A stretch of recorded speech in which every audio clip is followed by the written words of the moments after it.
Halo para kanca gabut, sebelum lanjut ke alur ceritanya, Mimin mohon bantuannya dengan cara like dan subscribe-nya. Terima kasih. Cerita diperlihatkan. Guru kekaisaran kemudian bertanya dengan acuh tak acuh. Kalau begitu, siapa yang memanggil dewa iblis ini? Aku juga tidak tahu. Kinmu berkata dengan wajah lurus. Saya juga baru saja mencapai tempat ini dan menemukan kekacauan yang sangat besar. Saya juga sangat terugikan, hampir mati di sini. Guru kekaisaran menganggukkan kepalanya dengan lembut dan berkata, Gulinuan memintamu untuk memimpin tim cendekiawan di sini untuk mendapatkan pengalaman. Dari yang aku tahu, tujuanmu seharusnya adalah Lizu. Ini adalah Heaven Wave City dan daerah militer yang berada di pantai seberang yang berjarak 70 mil dari Lizu. Mengapa mencapai pukulan ke sana di sini? Melihat ini, Kinmu mengeluarkan Huling-er dari ransalnya dan melihat rubah putih kecil ini. Huling-er mengangkat cakarnya dan menggigit cakarnya. Bola matanya berputar dengan cepat dan matanya tiba-tiba menyala. Kami telah melayang turun dari sungai Surjing. Kami menghadapi bahaya di Lizu karena sisa-sisa sekte gunung besar memanggil Dewa Iblis. Oleh karena itu, kami telah melarikan diri dari sungai.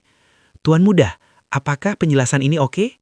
Guru kekaisaran berkata tanpa perubahan ekspresi. Kamu bisa mengatakan apapun yang kamu suka.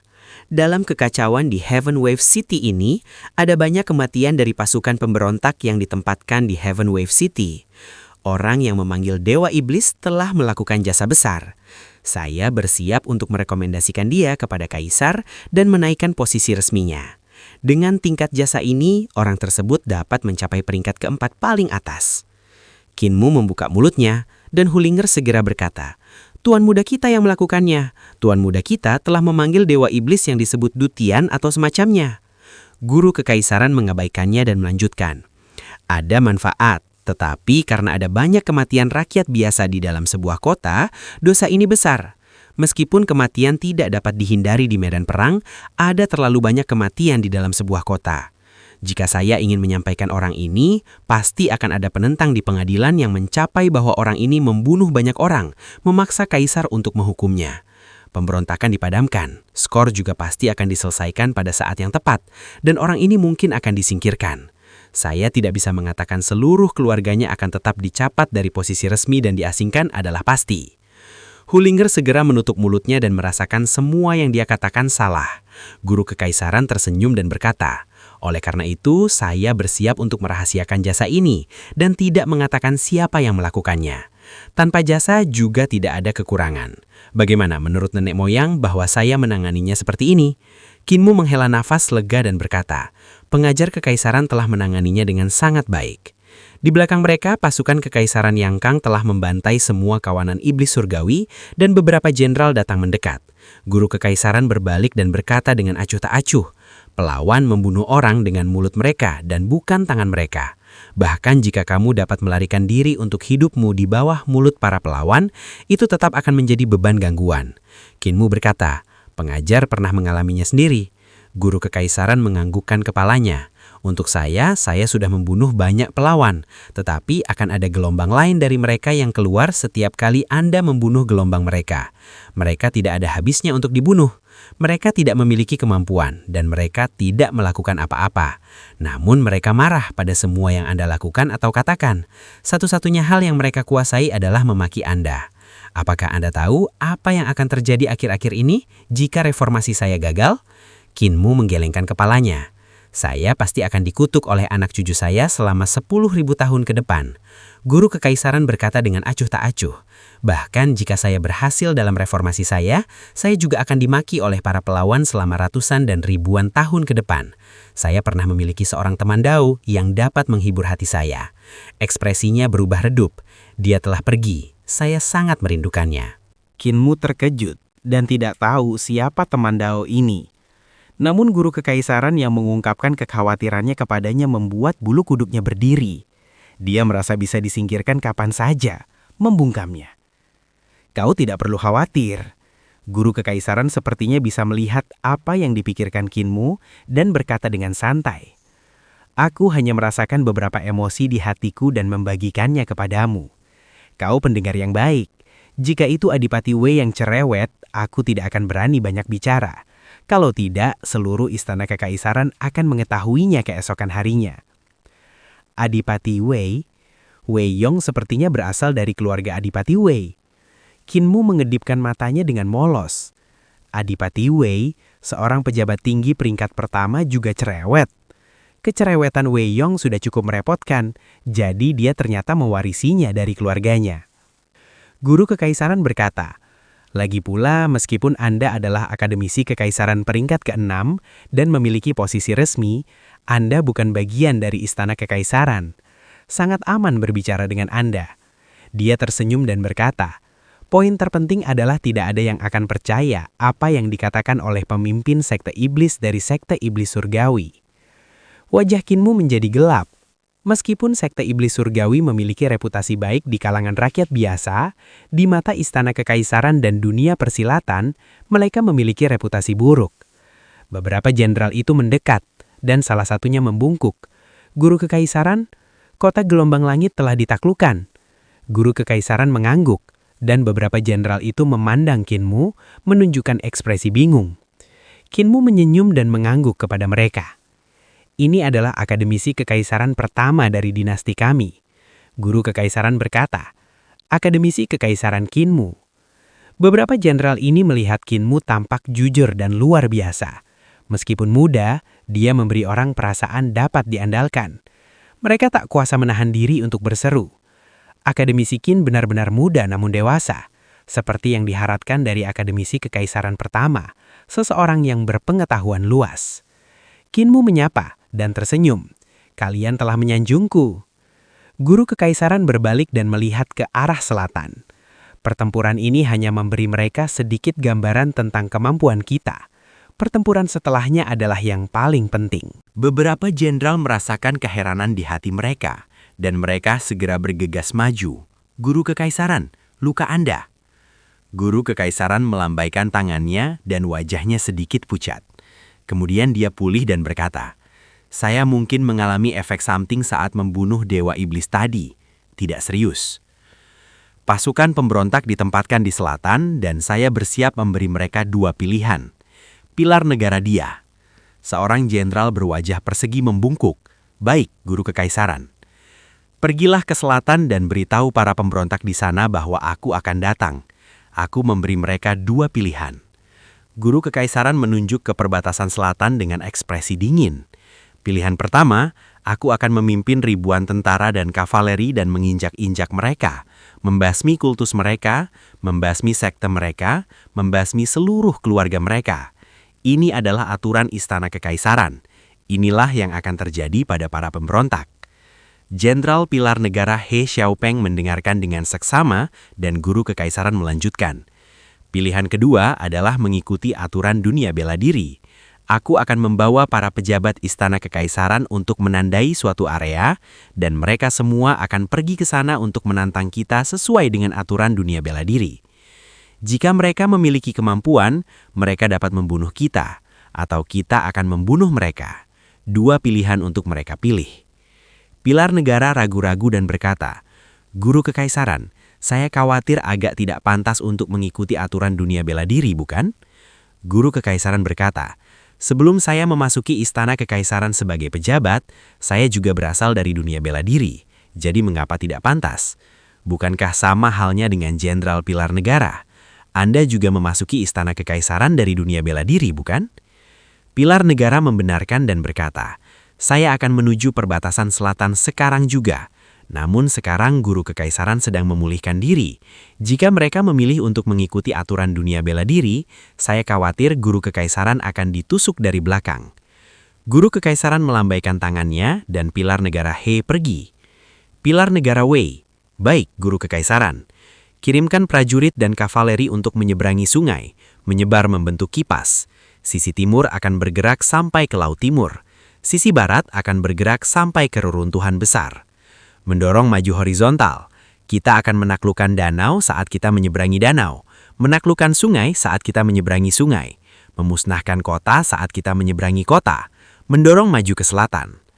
Guru kekaisaran berkata tanpa ekspresi, "Kita perlu membuat para pemberontak merasakan tekanan. Wei Wenju menerima perintah guru kekaisaran. Adipati Wei, baik guru kekaisaran. Adipati kuat dalam kultivasi dan mahir dalam memimpin pasukan. Anda akan memimpin pasukan langsung menuju Daxiang di perbatasan selatan. Jenderal Agung Penobatan Tentara, Jenderal Agung Penghargaan Transformasi. Kalian masing-masing akan memimpin pasukan dan berangkat dari kedua sisi Adipati untuk memusnahkan kota Daxiang di sisi kiri dan kanan. Pilar negara Shang, kau akan memimpin pasukan dan melakukan pembantaian menuju Dayu.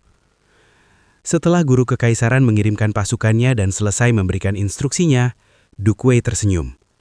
Guru besar, sekarang setelah kita semua mulai bekerja, bagaimana dengan Anda? Guru kekaisaran tersenyum. Saya berjalan perlahan di belakang kalian dan menunggu para pemberontak mengambil keputusan. Selain itu, saya masih mengalami beberapa luka dan perlu memulihkan diri. Lukamu belum sembuh juga? Dukwei berkata dengan suara lantang. Kalau begitu, kau perlu istirahat untuk sementara waktu. Bukankah tabib suci kecil ada di sampingmu? Biarkan dia merawatmu. Istriku bahkan pernah pergi ke gang bunga di ibu kota tanpa sepengetahuanku. Kupikir dia menyukai wanita dan pergi ke rumah bordil di sana untuk bersenang-senang, dan ternyata dia di sana untuk mencari tabib suci kecil untuk menyembuhkan penyakitnya. Dia membuatku sangat takut dan bahkan membuatku sedikit bersemangat. Kupikir dia menyukai hal-hal semacam ini. Guru kekaisaran terbatuk kering dan sedikit canggung. Sudah waktunya Duk mengirimkan pasukanmu. Daxiang adalah wilayah penting bagi pasukan perbatasan selatan. Ini adalah medan yang sulit untuk ditaklukkan. Dukwei mengangguk dan berbalik untuk pergi. Lalu ia menoleh ke belakang dan berkata kepada Kinmu, "Tabib kecil, berikan dia resep untuk mengobati wajahnya yang kaku itu. Wajah panjang ini bahkan tidak bisa tersenyum. Hehe, jangan lihat kemana-mana, aku mengenalimu. Ketika istriku pergi ke tempatmu untuk berobat, aku diam-diam mengikutinya. Aku takut dia tidur dengan wanita lain dan bahkan sedikit bersemangat." Ekspresi Kinmu membeku saat ia melambaikan tangan kepadanya. Guru kekaisaran menghela napas berat dan berkata, "Abaikan saja dia. Semua pria dari keluarga Wei seperti ini. Mulut mereka sangat besar sehingga bisa menelan beberapa ekor sapi." Guru kekaisaran, kita berpisah di sini. Kinmu tersenyum. Guru kekaisaran Yangkang menggelengkan kepalanya. Untuk apa kita berpisah? Kau masih akan mengikutiku ke perbatasan selatan. Tanpa kau di sisiku, bagaimana kau akan menyembuhkanku? Kinmu berkata dengan canggung. Jangan bercanda, Guru Kekaisaran. Kau lebih tahu daripada aku tentang luka-luka di tubuhmu. Lagi pula, aku telah membawa beberapa cendekiawan untuk mendapatkan pengalaman. Tetapi sekarang aku telah kehilangan beberapa cendekiawan ini. Jadi aku harus menemukan mereka jika mereka mati dalam kekacauan ini. Kau harus mengikutiku. Wajah Guru Kekaisaran berubah muram dan berkata, "Aku akan membantumu menemukan para cendekiawanmu itu. Siapa nama mereka?" Kinmu benar-benar tidak ingin mengikutinya. Guru Kekaisaran jelas-jelas mengerahkan seluruh pasukan untuk menekan para pemberontak di perbatasan selatan, memaksa sekte dan keluarga untuk tidak punya pilihan selain datang dan membunuh Guru Kekaisaran Yangkang di bawah tekanan. Guru Kekaisaran sepertinya memberi mereka dua pilihan, tetapi sebenarnya hanya ada satu pilihan. Jika dia mengikuti Guru Kekaisaran, dia pasti akan menjadi target juga. Dia hanya berada di alam 5 elemen. Bagaimana mungkin dia bisa menjadi lawan bagi raksasa seperti ini? Namun sekarang Guru Kekaisaran telah memberikan perintahnya, dia tidak dapat menolak dan hanya bisa menyebutkan nama Chen Wanyun dan yang lainnya. Guru Kekaisaran mengangkat tangannya dan awan api melesat ke langit. Awan api itu berubah di langit dan membentuk nama Chen Wanyun, Yue Qinghong, Yun Kue, dan Siu Xiangsang. Awan api lain kemudian berubah menjadi panah yang menunjuk ke lokasi Kinmu. Tidak lama kemudian, Chen Wanyun, Siu Xiangsang, dan yang lainnya bergegas datang. Mereka semua terluka di tubuh mereka. Jelas sekali bahwa mereka juga telah mengalami pertempuran sengit dan lolos dari kematian. Kilin naga juga berada di samping mereka dan dibawa oleh budak serigala. Para sarjana dari perguruan tinggi kekaisaran bertemu dengan Guru Kekaisaran. Chen Wanyun dan yang lainnya terkejut ketika melihat Guru Kekaisaran dan segera memberi hormat. Beberapa dari mereka merasa tidak nyaman karena Kinmu telah memanggil Raja Iblis Duteang dan menciptakan bencana besar yang menyebabkan kematian yang tak terhitung jumlahnya. Mereka juga ikut serta di dalamnya dan dianggap sebagai kaki tangan akademisi kekaisaran. Jika Guru Kekaisaran ingin menghukum mereka, mereka pasti akan dieksekusi juga. Guru kekaisaran melirik semua orang dan ketika pandangannya tertuju pada Kilin Naga, dia mengangguk dan tersenyum. Kilin Naga segera berusaha untuk bangun dan menyapanya. Guru kekaisaran. Naga besar, mengapa kau masih terluka? Hullinger melompat ke tubuh Kilin Naga dan bertanya dengan bingung sambil melihat luka di pantatnya. Kau tidak bisa menjangkau pantatmu sendiri untuk menjilatnya? Kilin Naga itu mendengus pelan dan mengabaikannya. Kinmu maju dan mengeluarkan beberapa botol air liur naga, mengoleskannya pada luka makhluk besar ini.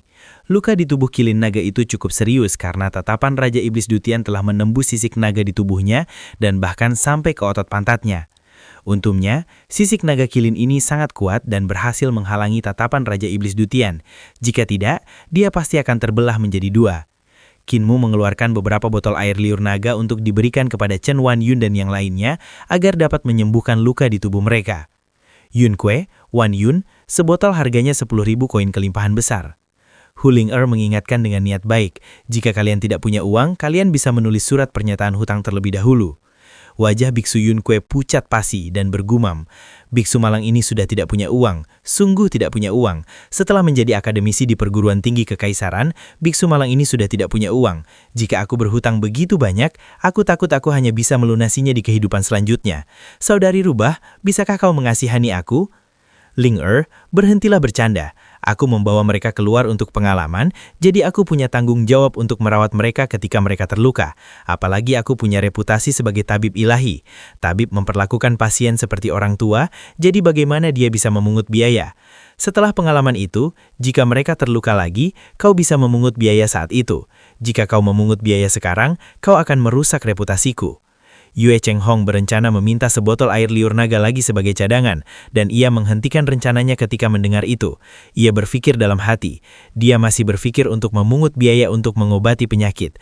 Dalam hatinya, dia memang sangat picik. Xiu Yangshang juga terluka, oleh karena itu ia meminta sebotol air liur naga dari Kinmu.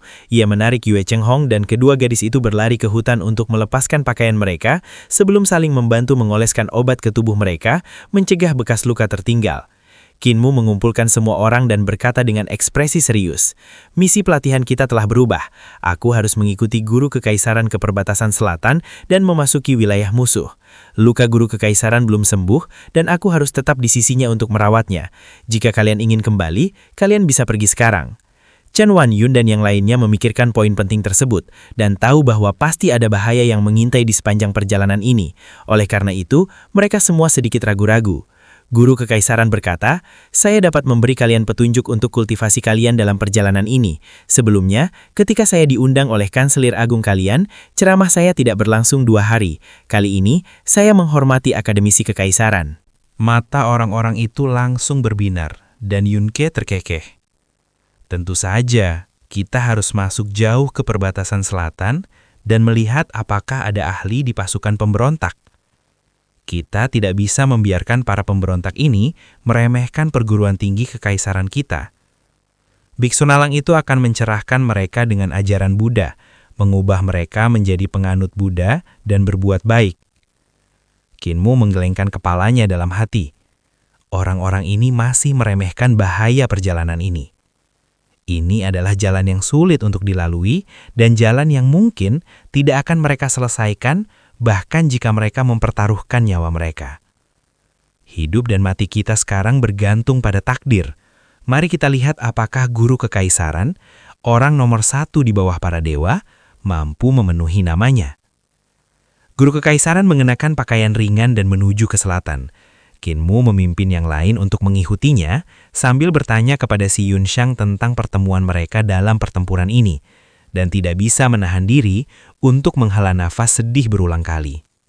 Nasib si Yunshang, Chen Wan Yun, dan yang lainnya jauh lebih baik daripada Kinmu.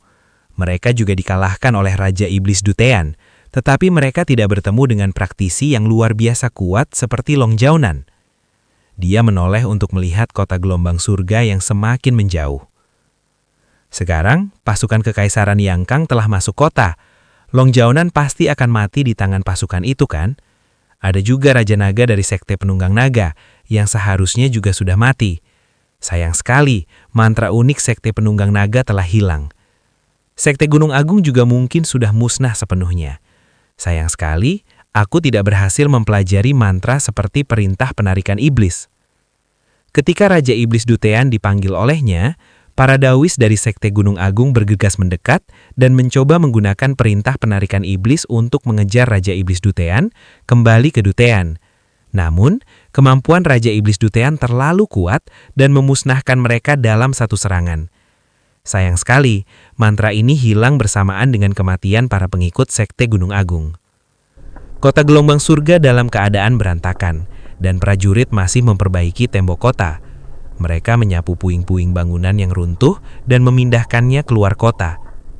Kinmu dan yang lainnya mengikuti Duru Kekaisaran ke selatan, dan tak lama kemudian, pasukan bergegas keluar dari belakang dan melewati mereka saat mereka menuju ke depan. Mereka terus berjalan dengan langkah mantap. Kinmu memanfaatkan kesempatan untuk meminta nasihat Guru Kekaisaran. Guru Kekaisaran adalah orang bijak, dan murid memiliki satu hal yang tidak dapat saya selesaikan. Bolehkah meminta nasihat Guru Kekaisaran? Guru Kekaisaran bertanya dengan heran. Dari siapa kau belajar sanjungan? Kau cukup mahir dalam hal itu. Kinmu bingung. Apakah ini dianggap sanjungan? Yue King Hong, Yun Kue, Chen Wan Yun dan yang lainnya mengangguk berulang kali. Bahkan si Yun Xiang terus mengangguk. Kinmu bergumam. Tetua saya mengajari saya ini. Tetua saya adalah orang cacat yang selalu tersenyum. Kata-katanya menyenangkan, tetapi tindakannya kejam. Jangan bicarakan ini. Guru Kekaisaran, saya ingin bertanya kepada Anda. Di alam embrio roh sangat berguna untuk mengendalikan ki vital seseorang secara keseluruhan. Tetapi alam 5 elemen tampaknya sedikit. Dia berpikir sejenak sebelum melanjutkan. Sedikit lemah. Tampaknya ada kekuatan besar di alam 5 elemen, namun sulit untuk melepaskannya. Misalnya ada 5 dewa di alam 5 elemen, dan setiap dewa memiliki kekuatan masing-masing. Namun bagaimana kita bisa membiarkan harta karun ilahi 5 elemen melepaskan kekuatannya? Bumi. Tanah bergejolak saat lumpur dan bebatuan yang tak terhitung jumlahnya melayang ke langit membentuk bola bumi yang besar. Guru Kekaisaran menghilangkan kelima jenis energi tersebut, dan semua orang mendarat kembali di tanah dengan lembut. Guru Kekaisaran berkata, kekuatan yang dapat kalian kendalikan dari 5 elemen berbeda dengan kekuatan yang dapat kalian kendalikan dari embrio roh. Itu berbeda dari 4 jenis ki vital yaitu naga hijau, burung merah, kura-kura hitam, dan harimau putih.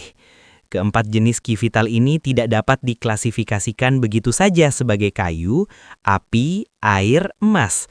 Melainkan setiap jenis ki vital memiliki 5 fase yang tersembunyi di dalamnya. Mengapa kalian terlihat seperti mendengarkan kitab suci? Kalian tidak mengerti. Guru Kekaisaran bingung dan menggelengkan kepalanya.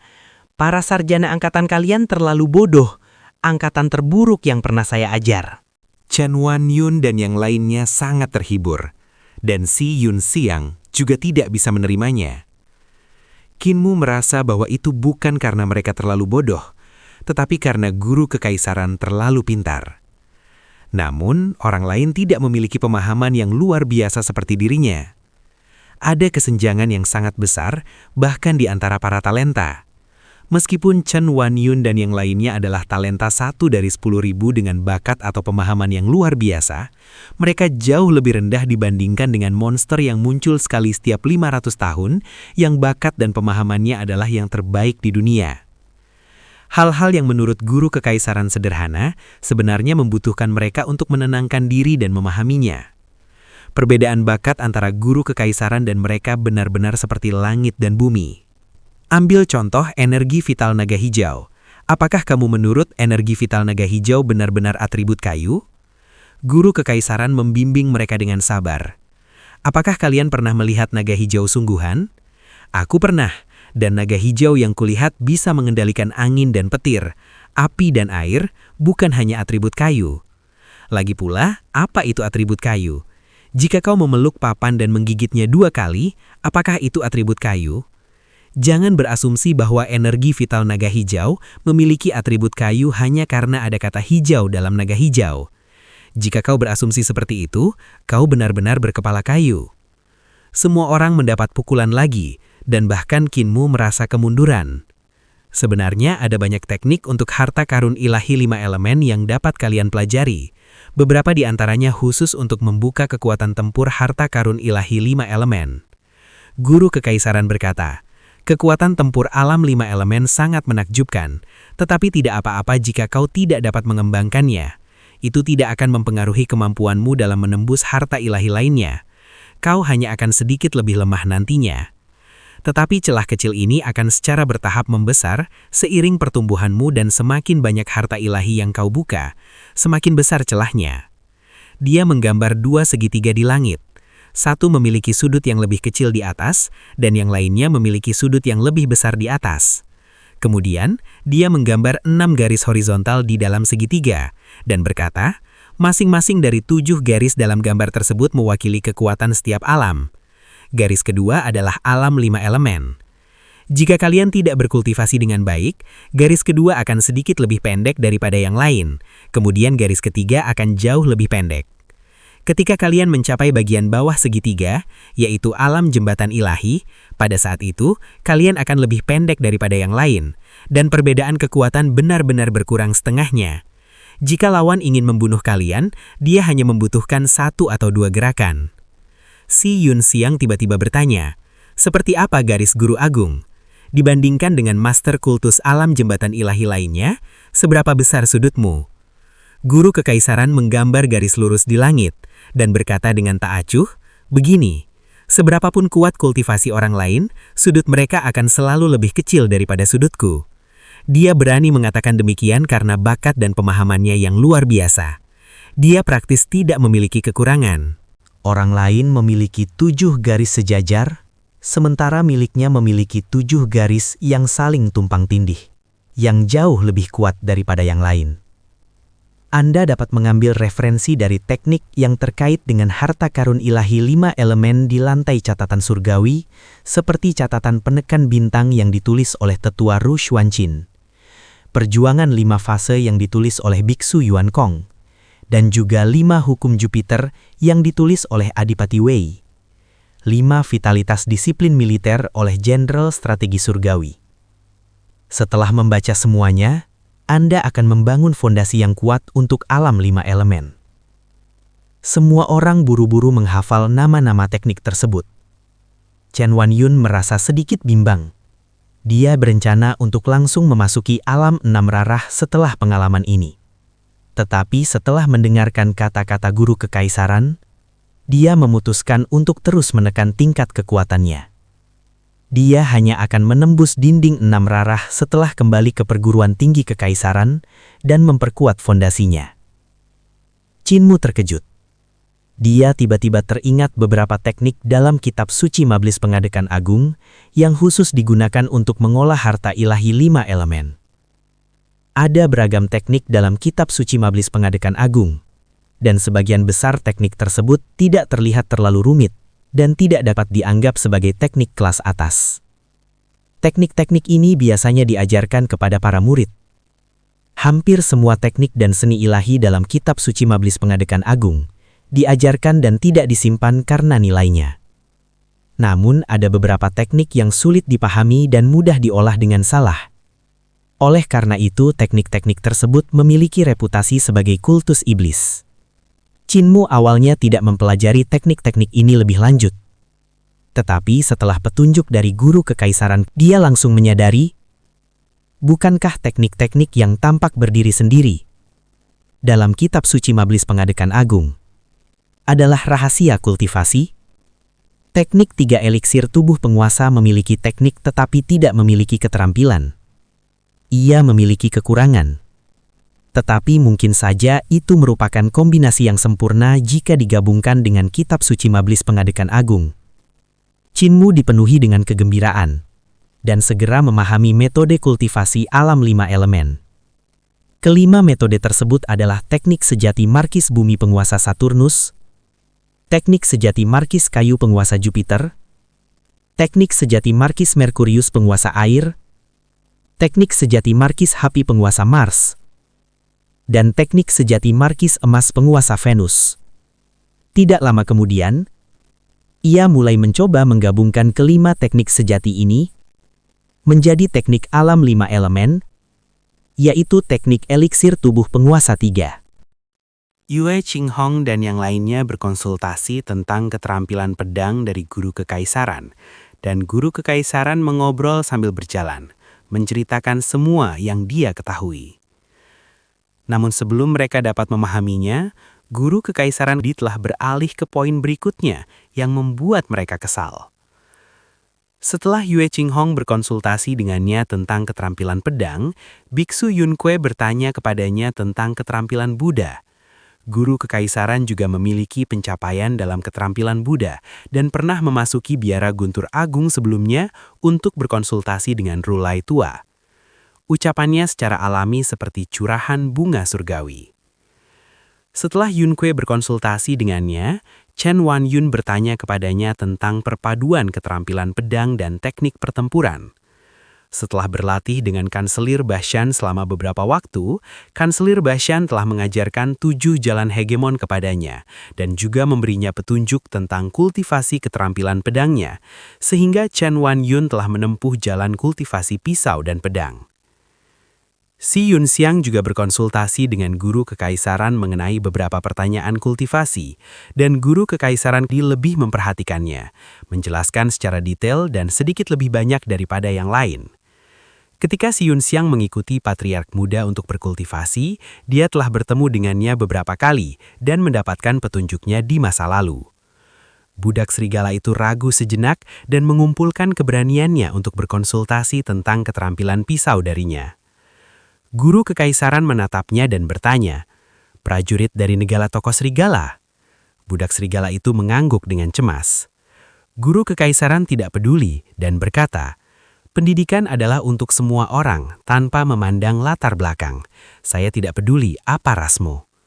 Setelah mengatakan itu, dia memberi petunjuk tentang keterampilan pedangnya dan tidak menyembunyikan apapun yang dia ketahui, tidak berhenti sebelum dia mengatakannya sampai selesai. Tidak lama kemudian, semua orang terdiam karena mereka memahami kata-katanya tanpa suara. Meskipun guru kekaisaran tidak banyak bicara, itu sudah cukup untuk mereka memahaminya untuk sementara waktu. Guru kekaisaran, apakah Anda pernah mempelajari kultivasi iblis sebelumnya? Huling-ar memecah keheningan saat dia bertanya kepadanya di atas kepala Kilinaga.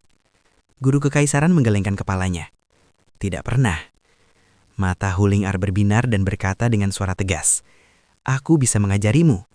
Dia tampak sangat serius. Guru kekaisaran juga bertanya dengan serius, "Bolehkah saya meminta bimbingan Anda?" Huling-ar menceritakan kepadanya tentang apa yang telah dipelajarinya melalui kultivasi dan pengetahuannya yang didapatnya dari kumpulan buku di Istana Naga Sungai Bergelombang. Dia bahkan menceritakan tentang teknik penciptaan roh yang bercampur dengan pemahamannya sendiri. Guru kekaisaran mendengarkan dengan tenang, dan ketika Huling-ar selesai, dia tiba-tiba bertanya, "Ras iblis tidak memiliki harta ilahi. Mendengar apa yang telah kau pelajari melalui kultivasi, tidak ada kultivasi yang berhubungan dengan harta ilahi." Huling-ar menggelengkan kepalanya dan menjawab, "Kami tidak memilikinya. Oleh karena itu kami harus bekerja keras untuk berkultivasi hingga mencapai wujud manusia. Setelah kami memiliki wujud manusia, kami akan menjadi raja iblis yang sangat kuat.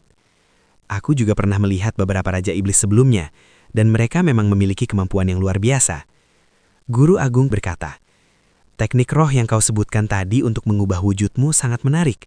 Teknik ini tampaknya memiliki perubahan yang tak terhitung jumlahnya." Dia menjelaskan teknik penciptaan roh dengan detail, dan Huling-ar semakin terpesona. Pada saat ini, cahaya benar-benar muncul di langit yang terbang ke arah mereka. Guru kekaisaran melihat dan pandangannya tertuju pada tubuh Kinmu. Cahaya-cahaya itu berkumpul dan masuk ke tubuh Kinmu dari atas kepalanya. Semakin banyak cahaya muncul dan secara bertahap berubah menjadi aliran cahaya tipis berwarna merah menyala. Huling-ar menyentuh dan sehelai bulu di cakarnya terbakar. Dia segera menarik cakarnya. Tidak lama kemudian, aura Kinmu meningkat secara eksponensial dan api menyembur keluar dari tubuhnya, mengelilinginya seperti awan api. Huling-ar masih tercengang ketika dia mendengar 2 suara letupan saat 2 tanduk banteng tumbuh dari kepalanya. Lubang hidungnya mulai perlahan-lahan naik dan menonjol keluar, menyemburkan 2 jejak asap putih yang membawa api. Huling-ar berteriak dengan kaget, dan mendengar dua suara retakan saat tulang-tulang Kinmu berubah dengan aneh. Paha-pahanya menjadi lebih tebal dan tubuhnya juga tumbuh lebih tinggi.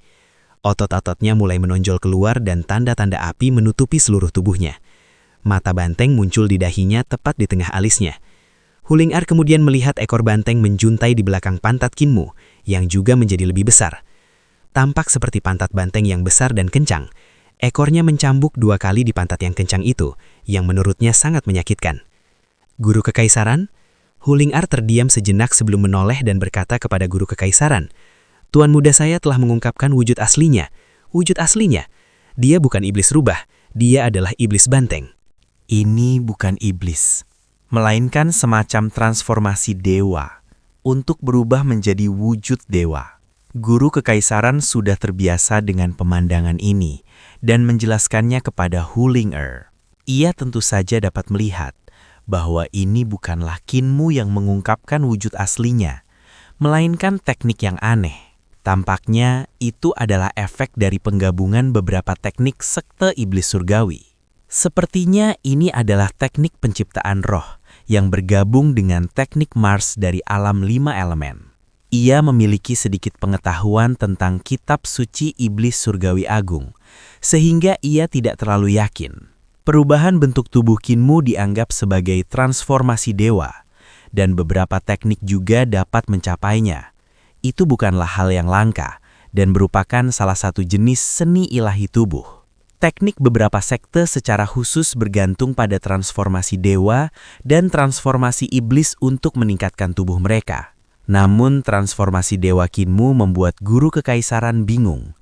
Tampaknya itu bukan hanya seni ilahi tubuh.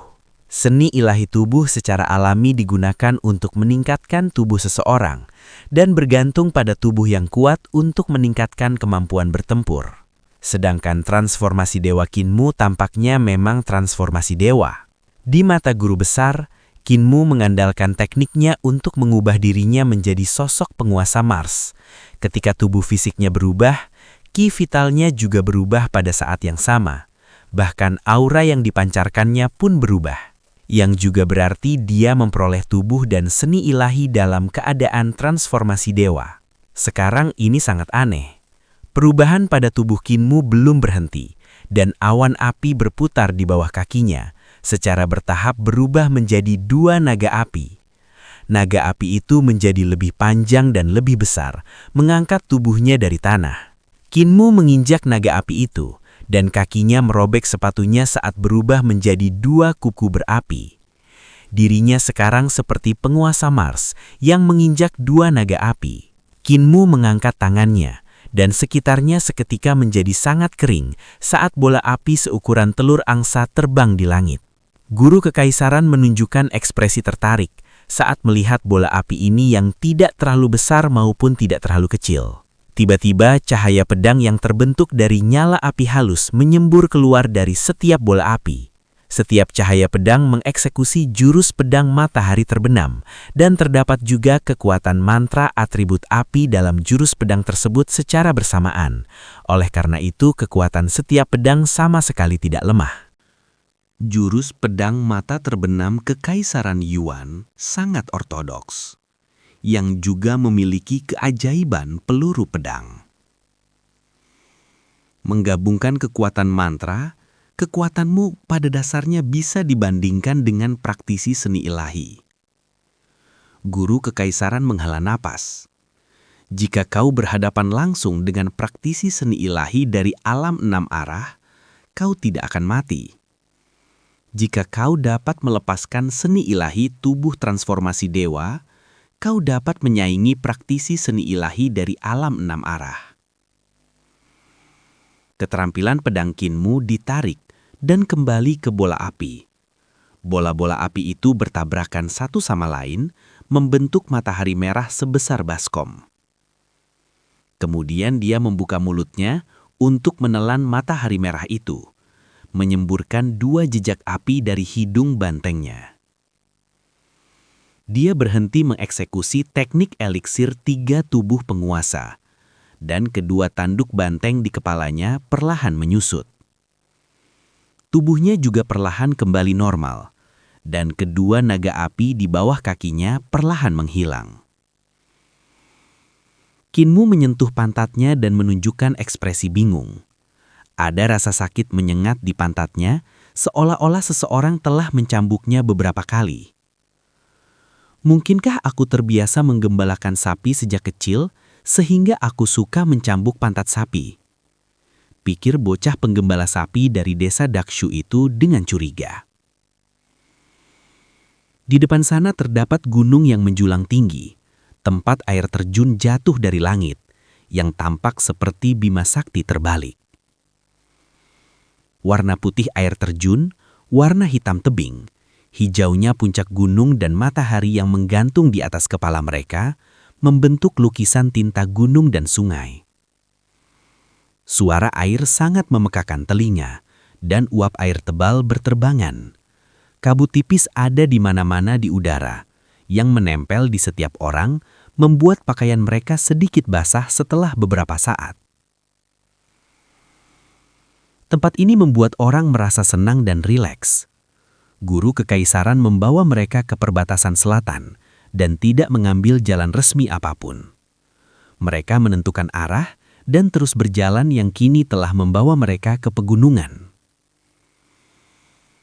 Air terjun membentuk kolam yang dalam, dan ada seekor rusa jantan bertanduk bercabang di samping kolam, mengayunkan ekor pendeknya dan memakan rumput. Terdapat bintik-bintik putih berbentuk bunga pelam di tubuhnya. Ketika melihat mereka berjalan mendekat, rusa jantan itu segera mengangkat kepalanya dan mengamati mereka sambil melangkah 2 langkah ke depan. Semua orang diam-diam berseru, "Tampan!" Rusa jantan ini ukurannya hampir sama dengan kilin naga, tampak sangat megah. Rusa jantan itu menghembuskan nafas dari lubang hidungnya dan datang ke tepi kolam. Ada seorang tetua di samping kolam, dan ia menancapkan pancingnya di tepi kolam untuk memancing. Ada seorang anak di samping tetua itu, yang lebih tua dari anak kecil, tetapi lebih muda dari remaja. Ia memungut batu karena bosan dan melemparkannya ke tempat kail tetua itu berada. Anak ini tidak hanya melempar 1 atau 2 batu, melainkan terus melempar. Air terjun ini sangat besar dan arusnya sangat deras. Jika ada ikan pun, mereka tidak akan memakan umpan. Ditambah faktanya bahwa anak ini terus-menerus melempar batu, tetua ini tidak perlu berpikir untuk menangkap apapun hari ini. Yue Qinghong menggelengkan kepalanya. Anak ini adalah anaknya sendiri. Kalau tidak, dia pasti sudah memukulnya sampai mati. Siapa yang bisa menahan ini? Kinmu menunjukkan ekspresi bingung dan melihat sekeliling. Ini bukan tempat memancing, namun ada seorang tetua yang memancing di sini. Ada seorang anak yang melempar batu ke kailnya. Bagaimanapun penampilannya, tetua ini sepertinya tidak berada di sini untuk memancing. Di hutan belantara seperti ini yang jarang ditemukan jejak kaki, mereka pasti menghalangi jalan jika mereka tidak memancing. Selain rusa bunga plum yang tidak kalah hebatnya dengan kilin naga, identitas tetua ini mungkin adalah sosok yang setara dengan patriark muda. Chen Wanyun dan Si Yunxiang juga menyadari ada yang salah dan melihat ke arah guru kekaisaran. Biksu Yun Kue tidak berpikir panjang dan maju bertanya sambil tersenyum. "Tetua, bagaimana mungkin ada ikan di sini? Ini pasti cucu Anda kan? Dengan cucu Anda yang terus-menerus melempar batu, bahkan jika ada ikan, mereka pasti sudah ketakutan." Tetua itu mengangkat kepalanya dan memperlihatkan wajah penuh kerutan sambil tersenyum. "Kenapa tidak ada ikan? Bukankah ikannya baru saja datang?" Yun Kue melihat ke arah kailnya dan tidak melihat ikan apapun. Dia hanya melihat bocah itu masih melempar batu. Guru kekaisaran maju dan berkata sinis, "Meskipun kolam ini tidak besar, ikannya tidak kecil dan akan sulit ditangkap. Saya ingin tahu apakah tetua ini memiliki kemampuan untuk menangkapnya." Kerutan muncul di wajah tetua itu saat dia tersenyum. Dunia ini awalnya adalah kolam air jernih. Seekor ikan besar datang untuk mengaduk air ini. Ikan besar ini seharusnya melompat melalui gerbang naga untuk menjadi naga sejati. Namun ia tidak hanya mengaduk air, tetapi juga ingin memakan ikan kecil, menghabiskan semuanya. Guru Agung, Anda yang memutuskan, haruskah saya memancing ikan besar ini atau tidak? Tatapan guru kekaisaran berkedip dan berkata dengan kecepatan yang tidak cepat maupun tidak lambat. Bukankah agak tidak pantas bagi tetua ini membandingkan sekte dengan ikan kecil, bukan? Sekte seharusnya seperti lintah. Lintah yang menempel pada tubuh ikan. Meskipun airnya terlihat jernih, ikan-ikan di dalam air semuanya digigit oleh lintah. Dan dalam hal itu, kita seharusnya tidak memancing. Dan sebaliknya kita harus membius dan menyingkirkan lintah-lintah itu. Tetua itu tidak mengucapkan sepatah kata pun lagi. Guru kekaisaran juga tidak berbicara. Ketika kata-kata menjadi pahit, mengatakan lebih banyak lagi tidak ada gunanya. Mereka sudah mengucapkan beberapa kalimat dan merasa bahwa mereka tidak bisa saling meyakinkan, sehingga tidak ada gunanya jika mereka melanjutkan pembicaraan. Karena cita-cita mereka berbeda dan mereka tidak dapat saling meyakinkan, akan lebih baik untuk membasmi pihak lain dan akan jauh lebih mudah dan menyegarkan untuk menghancurkan cita-cita pihak lain. Tetua itu bangkit dan mengeluarkan pancing dan tali pancingnya. Meletakkan pancing tegak lurus di samping pohon besar, ia melepaskan topi jerami anyamannya. Ia melambaikan tangannya untuk memberi isyarat kepada bocah di sampingnya untuk mundur. Pergi ke lereng gunung. Guru kekaisaran berkata kepada Kinmu dan yang lainnya, lewati gunung dan tunggu aku di sana. Tetua, apakah Anda telah mewariskan kemampuan Anda? Tetua itu mengangguk. Saya telah mewariskannya. Bagaimana dengan guru kekaisaran? Guru kekaisaran berkata dengan acuh tak acuh, saya tidak memerlukan. Saya terlalu tergesa-gesa di masa muda saya dan membunuh terlalu banyak orang, membasmi terlalu banyak sekte. Ini mengakibatkan banyak keterampilan unik dari berbagai sekte hilang. Ini adalah sesuatu yang sering saya sesali setelah mendirikan lantai catatan surgawi. Oleh karena itu, sejak saat itu, saya akan selalu memiliki kebiasaan untuk menanyakan hal ini sebelum saya membunuh orang. Meskipun Kinmu ingin tinggal dan menyaksikan pertempuran yang jarang terlihat ini, ledakan dari benturan eksistensi setingkat guru kekaisaran mungkin akan jauh lebih dahsyat daripada Raja Iblis Dutian. Jika dia mengamati pertempuran dari jarak sedekat itu, dia pasti akan mati. Ayo kita menyeberangi gunung, kata Kinmu tegas. Dia membawa semua orang ke gunung tinggi ini dan melihat ke bawah. 2 orang di bawah air terjun telah tertutup kabut dan tidak dapat dilihat dengan jelas. Bocah yang melempar batu itu sedang menunggangi rusa besar dan tidak jauh dari mereka. Dia mengedipkan matanya dengan polos. Kalian dari sekolah tinggi kekaisaran? Chen Wanyun mengangguk dan bertanya, bagaimana saya harus memanggil kakak? Muran, Wang Muran. Usianya mirip dengan Kinmu, tetapi dia menunjukkan ketenangan yang berbeda dibandingkan dengan Kinmu. Wang Muran ini sangat aktif dan tidak bisa duduk diam. Dia akan merasa bosan begitu dia diam. Dia tidak bisa diam bahkan saat menunggangi rusa besar, menampar pantat rusa untuk berlari. Kinmu bertanya, dari sekte mana saudara Wang berasal? Ibu kota Yu kecil. Ibu kota Yu kecil? Chen Wanyun, Yun Kue, dan yang lainnya sedikit bingung. Mereka belum pernah mendengar tentang sekte ini sebelumnya. Ada 3 tempat suci besar di Kekaisaran Yangkang, dan beberapa sekte berskala besar yang tidak kalah dengan 3 tempat suci besar tersebut. Namun, ibu kota Yu kecil tidak termasuk di antaranya. Kinmu terkengang. 2 kata ibu kota Yuk bukanlah kata-kata yang bisa digunakan siapapun.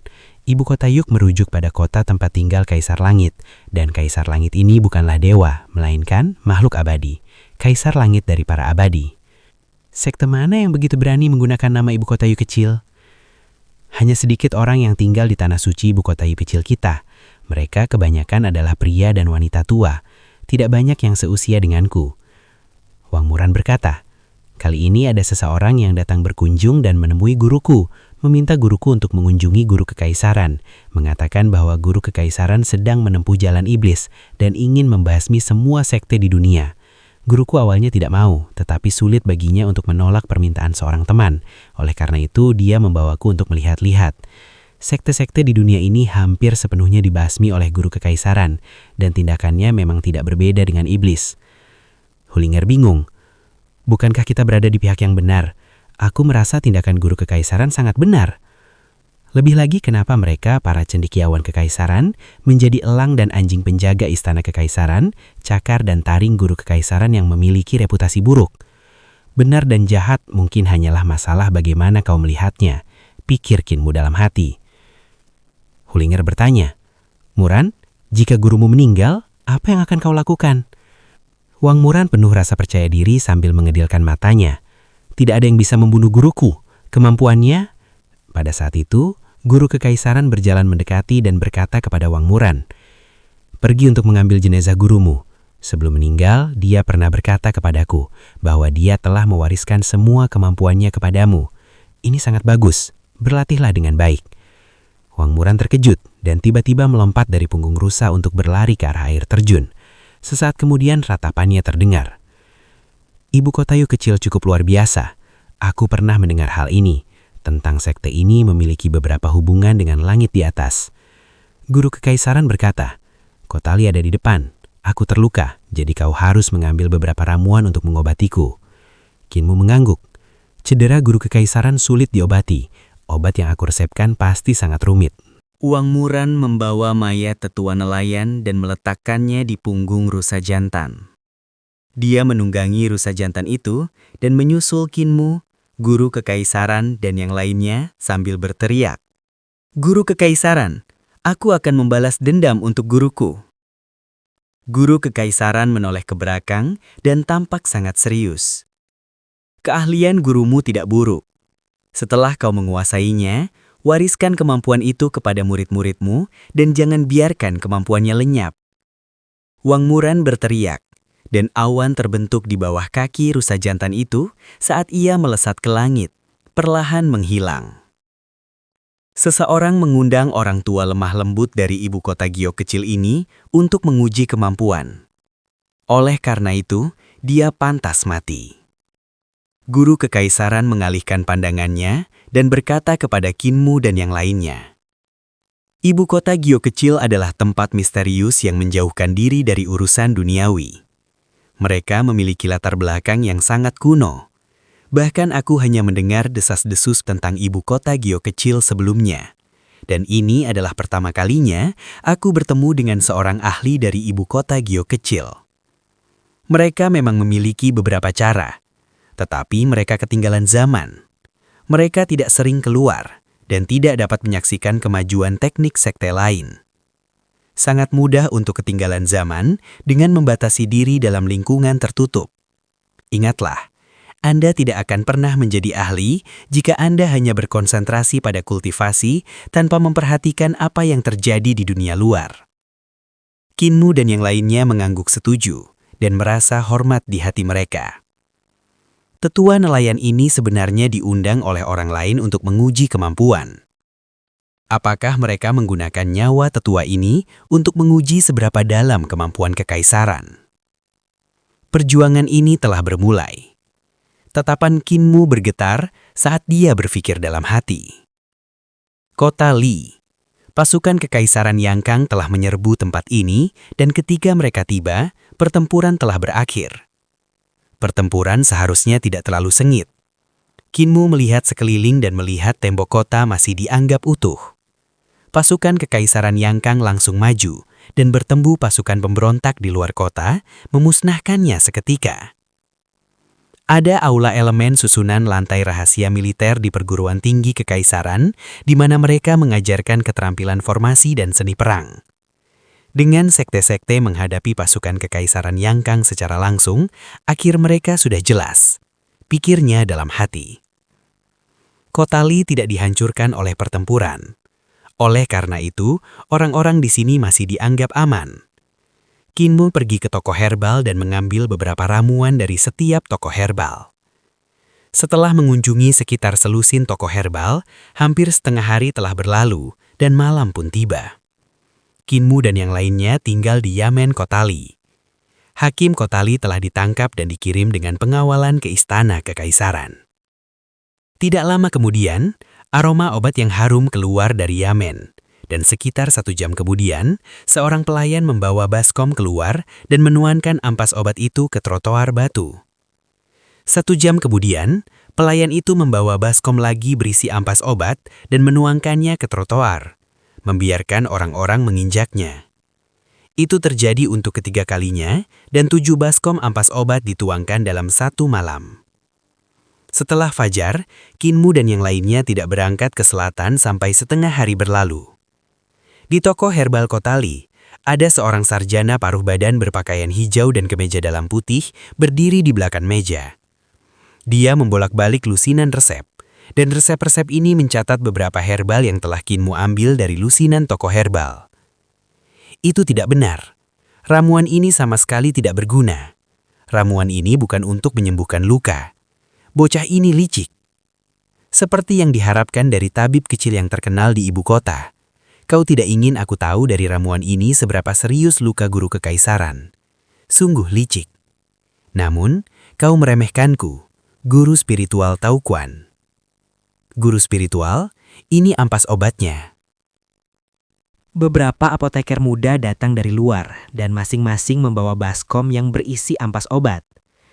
Guru spiritual Daoquan memeriksanya satu persatu. Setelah beberapa saat, dia menghitung dalam hati. Tabib kecil ini memang licik. Dia sengaja mencampur ampas obat lain agar aku tidak bisa melihat bagaimana guru kekaisaran diobati. Namun untuk melakukan trik seperti ini di depanku, kau masih terlalu tidak berpengalaman. Murid-murid, ambil ramuannya. Ia menyebutkan nama-nama ramuan tersebut dan para apoteker muda segera mengambil ramuan spiritual itu. Guru spiritual Daoquan bergumam sendiri dan mengelompokkannya ke dalam beberapa kategori. Ia mengubah susunannya beberapa kali lagi dan memerintahkan murid-muridnya untuk menyalakan tungku untuk memurnikan ramuan ketika ia merasa tidak ada kesalahan. Setelah beberapa jam, guru spiritual Daoquan melihat obat yang telah dimurnikannya. Obat pertama adalah sup herbal yang sangat ampuh. Yang kedua adalah salep obat untuk dioleskan secara eksternal untuk menghilangkan racun. Yang ketiga adalah pil spiritual seukuran ujung jari kelingking saja. Pil itu berwarna perak dan dipenuhi duri. Hanya dengan sentuhan lembut, seseorang akan tertusuk oleh ki emas yang keluar dari pil spiritual itu. Obat keempat adalah gas putih susu yang telah mengendap di dasar tungku. Obat kelima adalah secangkir cairan merah tua yang menguap sangat cepat. Obat keenam dan ketujuh juga berupa pil spiritual, tetapi khasiat obatnya berbeda. Guru spiritual Daoquan memeriksa ketujuh obat itu, dan ekspresinya sedikit berubah saat ia berseru dengan kagum. Tabib kecil yang luar biasa ini sungguh luar biasa. Dengan metode penyembuhannya, semua luka guru kekaisaran akan sembuh total dalam waktu sesingkat 20 hari, atau tidak lebih dari setengah tahun. Ia membawa ketujuh obat itu dan langsung melompat ke udara, berubah menjadi jejak cahaya di langit. Jejak cahaya ini terbang selama setengah hari menuju perbatasan selatan, dan mendarat di kota Dali di perbatasan selatan setelah 1000 mil.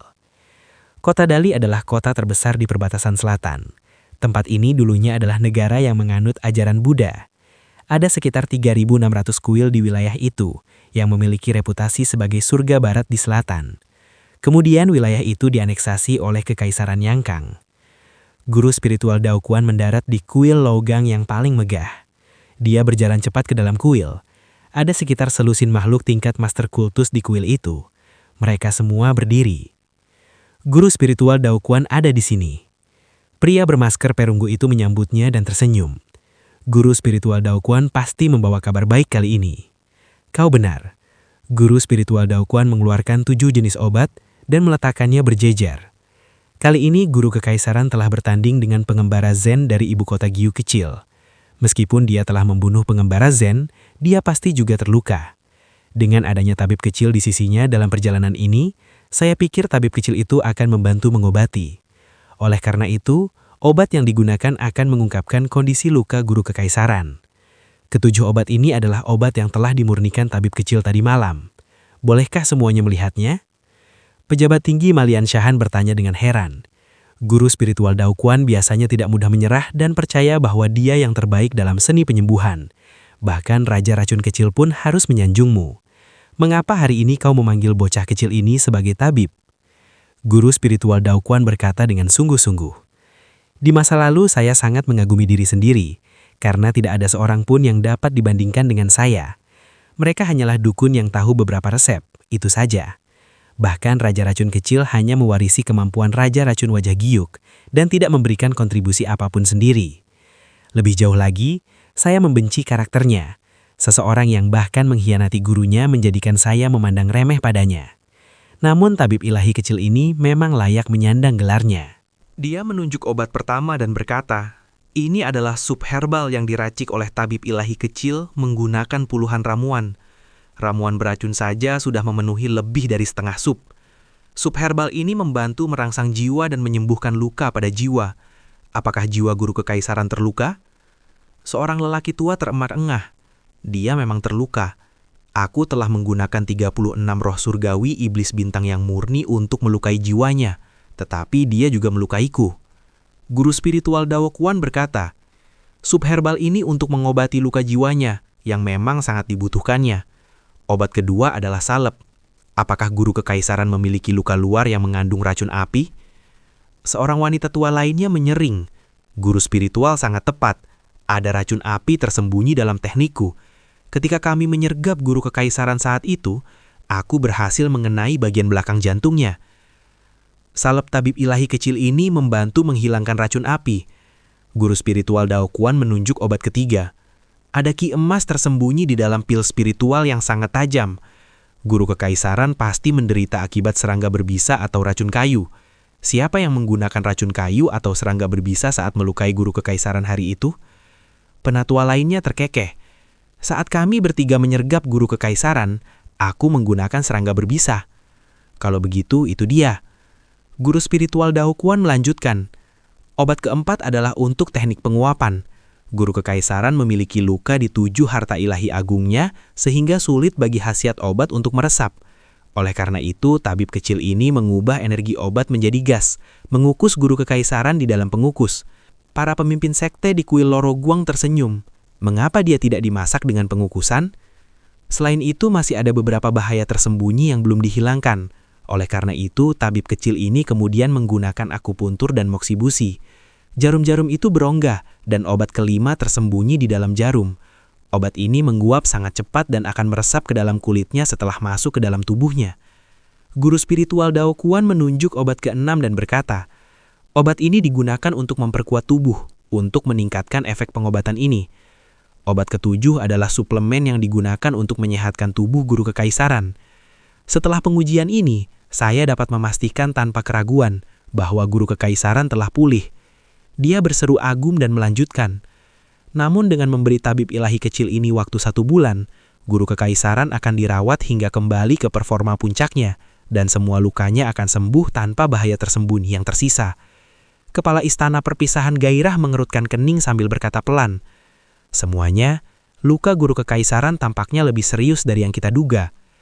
Pria bertopeng perunggu itu tersenyum. Itu karena dia bertemu dengan pengembara Zen dari ibu kota Yati kecil. Aku mengenal pengembara Zen di masa lalu dan memiliki hubungan dekat dengannya. Hanya saja setelah dia pergi ke ibu kota jiwa kecil, kami kurang berhubungan satu sama lain. Pengembara Zen dari ibu kota jiwa kecil telah meninggal. Guru kekaisaran membunuhnya. Aku merasakan denyut nadi yang berasal dari gunung ketika aku berada di Kotali. Tatapan penguasa istana perpisahan gairah tertuju pada pria bertopeng perunggu itu, seolah-olah ingin tahu wajah siapa di balik topeng itu. Penguasa istana Qiu berkata, "Kau memanfaatkan persahabatanmu dengan pengembara Zen sejak awal untuk mengirimkannya ke kematiannya. Bukankah kau terlalu licik? Sejak aku bertemu denganmu, kau selalu mengenakan topeng dan tidak berani menunjukkan wajahmu. Kau mengkhianati temanmu dan menyembunyikan identitasmu. Ini membuatku sangat khawatir. Jika aku dikhianati olehmu, aku takut Iban sekali tidak akan tahu siapa yang mengkhianatiku."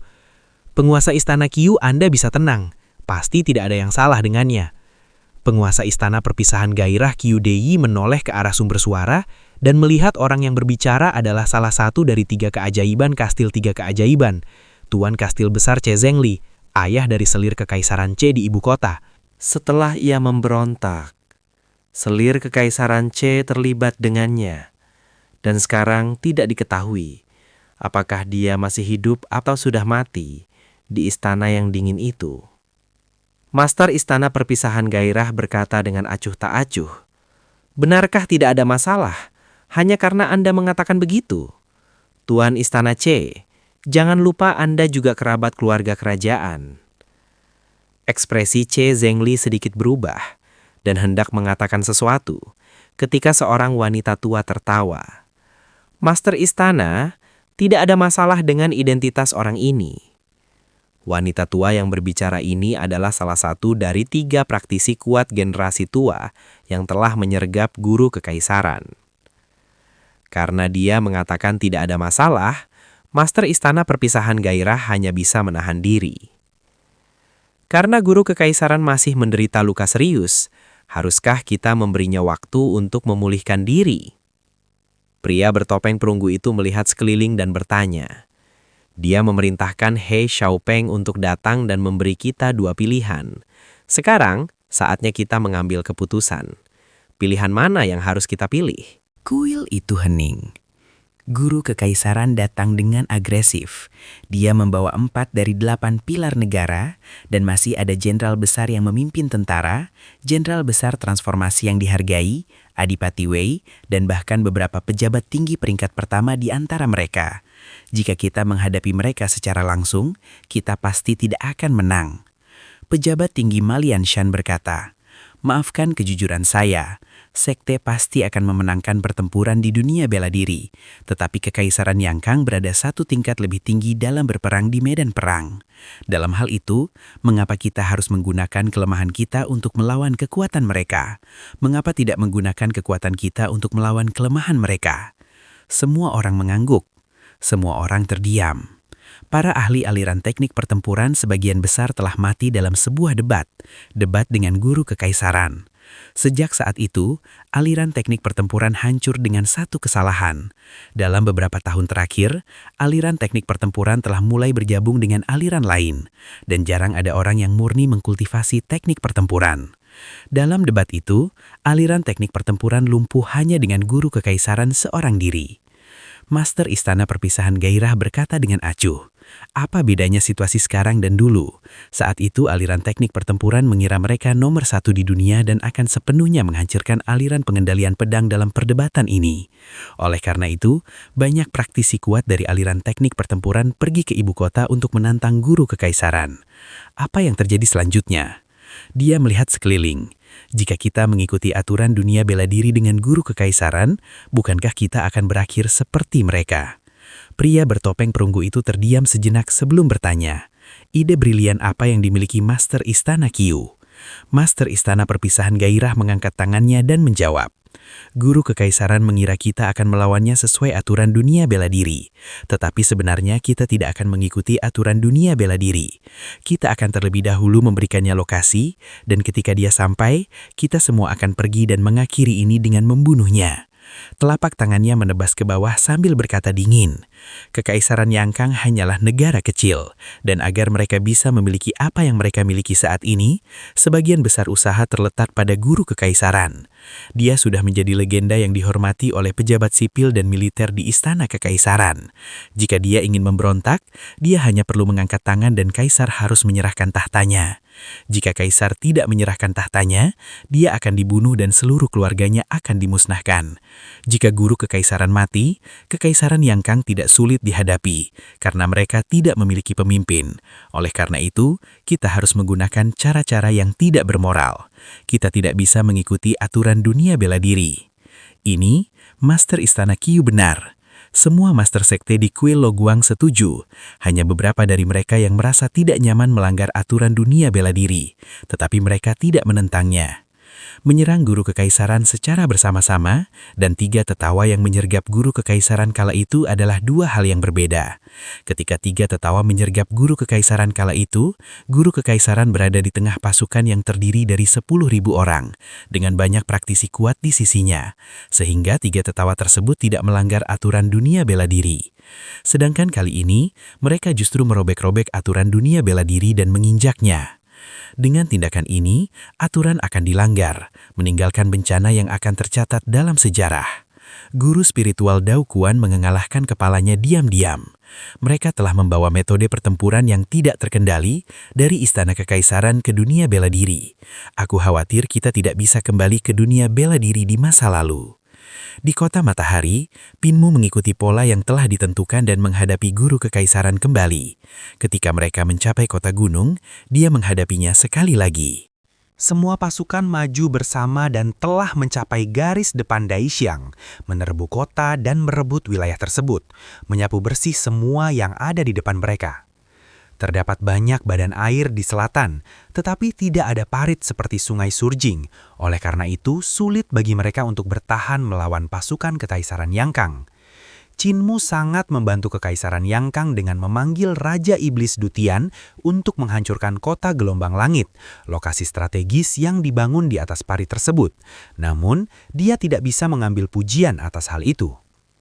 Pada hari kelima, Qinmu dan yang lainnya tiba di kota Exit, dan kota Exit juga telah dikuasai. Begitu mereka masuk ke kota, mereka melihat seorang pengemis berpakaian compang-camping yang penuh tambalan, memegang mangkuk pecah dan menopang dirinya dengan tongkat. Ketika pengemis itu mendekati mereka, Biksu Yunkue meraba sakunya untuk melihat apakah ia memiliki uang receh. Huling-er mengeluarkan koin keberuntungan dan menyerahkannya kepada Yunkue. Yunkue mengucapkan terima kasih dan meletakkannya di mangkuk pengemis tua itu. Pengemis tua itu mengguncangkan mangkuknya dan koin di dalamnya berderak sambil menyeringai. Kalian semua orang baik, kalian akan memiliki banyak anak dan kemakmuran besar. Guru Kekaisaran, bolehkah kalian mendatangi saya ke Daishiang? Di kota Daishiang, pilihan kedua, para pahlawan dunia ini akan menemui Guru Kekaisaran di sana. Kami akan menunggu kedatangan Anda. Guru Kekaisaran meliriknya dan berkata dengan acuh tak acuh, "Mengapa kalian tidak bisa menunggu beberapa hari lagi? Jika kalian menunggu beberapa hari lagi, pasukan saya akan dapat menyerbu Dali dan menemui para pahlawan dunia ini di Dali, melemparkan tubuh mereka ke Laut Selatan untuk memberi makan ikan, sehingga kita tidak perlu repot mengubur mereka. Bukankah itu lebih baik?" Pengemis tua itu tertawa terbahak-bahak dan sebenarnya ada 7 suara gerbang terbuka terus-menerus dari tubuhnya. Auranya meningkat drastis dan kultivasinya sangat padat. Rohnya seperti dewa yang memandang rendah semua makhluk hidup. Itu adalah roh yang tidak tampak seperti hanya bertahan hidup karena orang-orang memberi sedekah, dan seperti dewa yang disembah oleh semua makhluk hidup. Guru Kekaisaran seperti biasa heroik. Kota Daishiang, saya akan menunggu kedatangan Anda. Tepat ketika dia hendak pergi, dia tiba-tiba mendengar suara, "Tunggu." Pengemis tua itu berjongkok dan menoleh ke belakang untuk melihat Qinmu dengan wajah bingung. Tanpa perubahan ekspresi, Qinmu berkata pelan, "Ling-er, ambil uangnya kembali. Dia jauh lebih kaya dari kita." Huling-er segera maju dan mengeluarkan koin kekayaan itu dari mangkuk yang pecah. Pengemis tua itu langsung marah. "Kau berani mengambil kembali sedekah yang kau berikan kepada pengemis? Kau impoten, impoten." "Pengemis bau, memarahi kami?" Huling-er bertanya. "Tuan muda, apa artinya impoten?" Qinmu berkata, "Impoten artinya kau tidak bisa punya anak." "Dia benar-benar memarahi kami." Huling-er sangat marah dan meludahi pengemis tua itu. Pengemis tua itu tidak menghindar, hanya terkekeh. "Rubah kecil, kau akan mati telah memprovokasiku." Setelah selesai, dia melesap di udara dalam sekejap. Huling-er meludah, "Berani-beraninya kau memarahi dan mengutukiku setelah menipu uangku? Kau impoten." Guru Kekaisaran berkata, "Kau harus lebih berhati-hati. Itu adalah pemimpin sekte Cidayu dari sekte pengemis. Sekte pengemis biasanya picik dan mahir dalam ilmu sihir jahat. Jika tidak diberi sedekah, mereka akan membuat keributan di depan toko atau menggunakan ilmu sihir jahat untuk menyakiti orang. Setelah merusak bisnis orang, mereka bahkan akan memarahi kalian di belakang kalian dan bahkan mencuri anak perempuan dan anak laki-laki orang lain untuk dijual. Ada haul pengemis di sekte iblis termabi yang beberapa kali melawan mereka. Haul pengemis hanya meminta makanan dan melakukan kejahatan kecil, namun mereka sering difitnah oleh sekte pengemis. Qinmu mengedipkan matanya dan tersenyum. "Guru Kekaisaran, kita tidak terlalu jauh dari Daishiang, dan itu sudah cukup bagi kami untuk mengantarkan kau ke sini. Kita harus kembali ke perguruan tinggi imperial." Guru Kekaisaran menjawab tanpa ekspresi, "Tidak, kau harus ikut saya ke Daishiang." Gimana Lur? Seru nggak ceritanya? Kalau seru, jangan lupa untuk datang kembali ke channel Kanca Gabut untuk melanjutkan keseruan episode berikutnya. Jadi sebelumnya, harus like dan subscribe dulu ya. Terima kasih, Mimin pamit.